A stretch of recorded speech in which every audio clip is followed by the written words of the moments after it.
What's the product that they use for a lot of decks nowadays, where it's kind of like plasticky kind of stuff?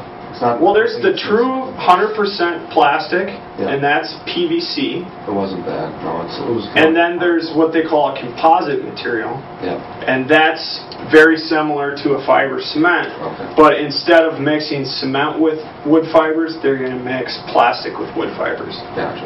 So there's true cedar, which is 100% wood. Then there's composite, which you're going to have varying composites based on the compounds. Sure. But for the most part, it's going to be some kind of mixture of wood and then plastic. Okay. And then what they usually do is they put what's called transoxides on the surface. And that's one of the big things now. Like some of the old deckings, they didn't do that, but they heated up so much that they actually expanded and contracted a lot. And you'd hear, and all sounded like gunshots in the summer, because you get that major expansion contraction. It was actually shearing off the screw heads, that it was so bad. So they started realizing that, hey, this is a big problem for us. Let's go back to the board. The big players in the composite industry are AZEK, Trex, and TimberTech. Those are kind of the big three. We sell TimberTech. Yeah. Products out there, obviously the three big name brands are going to be the most expensive. You know, if you got a customer that's looking to go maintenance free, but they don't care about long term, then you sell them something from Menards. Now Menards carries this as well, but they got stuff at Menards that'll go for about $1 a square foot for material, plus install. This stuff here is probably more like $4 or $5. But so this is like, that's a composite.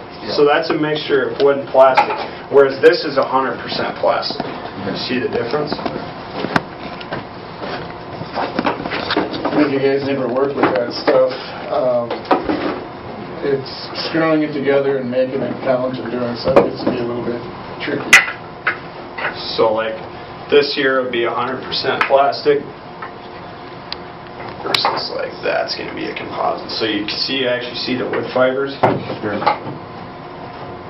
So it's a little bit on the siding products. Is there any question on the siding products?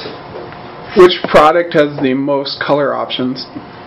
That's going to depend on the manufacturer. So for example, in vinyls, you're going to see kind of a real bit. So like vinyl, for example, the main determining factor of quality is going to be the thickness of the panel and whether or not it's formulated to be fade and color resistant.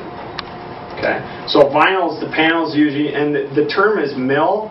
What 1 mil is 0.001% or inches. So 0.001 inches is 1 mil, what we call a mil. So it's not a millimeter, it's a mil. 0.001 inch. Yep. So if you look at the thickness of a panel and it says 0.040, that's 40 mil, right? Panels in vinyl, the very, very basic panels, 40 mil, and they go all the way up to 46 is kind of the thickest. So most of your 40 and 42 mil products are only going to have your basic kind of color scheme, 12 to 13 basic colors. You start getting into the 44s and the 46s, you're going to get a much wider range of colors. So that's nice in terms of the color selection on vinyls. In terms of color forgiveness though, vinyl steel, not really paintable products, right?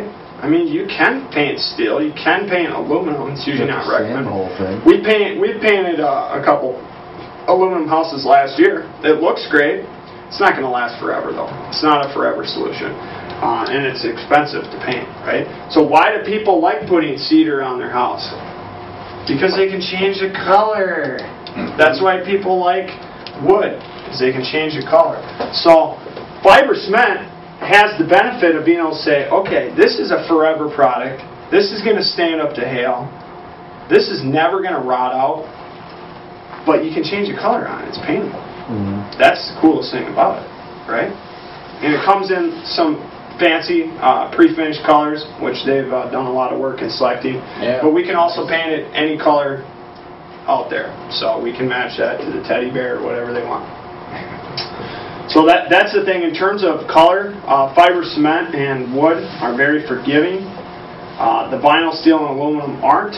So there's definitely pros and cons in terms of color selection and things like that. and if they think they might ever want to change the color down the road.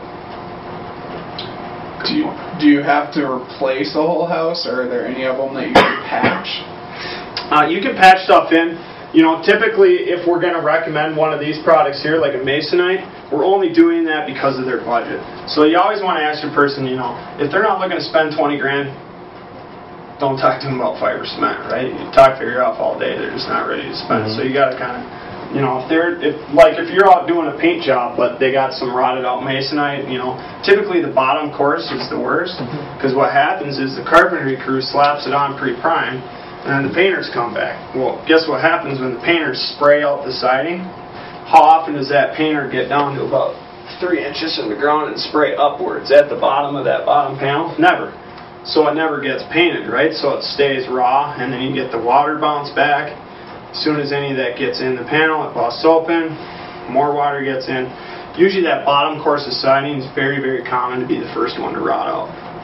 So once that rots out, you look at someone's house, 80% of their house might be in good condition. All they want to do is paint to change the color. They don't want to spend 10, 20 grand. You can go in there and give them a $4,000 or $5,000 solution, throw in our wood replacement that, hey, we can match up your Masonite, you know, closely match your Masonite. You're going to want to get something saying, you know, in your proposal saying it's not going to be an exact match. But thanks for bringing that up. So, you know, same thing with like cedar, the T111 or any of the cedar products, beveled cedar, rabbited cedar. We can match all that stuff up. We do all custom matching. So I'll teach you guys how to price that stuff out too. But, you know, when someone's got a few rotted areas and they want to just swap it out like some pine fascia boards, that's not going to be a problem. So that'd be the only time I'd actually ever recommend somebody to go with those. I'd never recommend somebody tears their whole house off and puts up Masonite or cedar or whatever, unless they're just like a die-hard cedar fan. What's the problem with cedar? You got to paint it like every 3-4 years. 4 years you got to stain it. Yeah. I have cedar shakes on mine. I mean, it's nuts. So you know, you got heaven forbid somebody paints their cedar. Yeah. You know, that's usually a kind of a no-no, but stain fades fast. I mean, especially on a walk-down surface like your deck, you're gonna be doing it every year. Yeah. Every 2 years, if you don't mind it looking half-assed on the second year.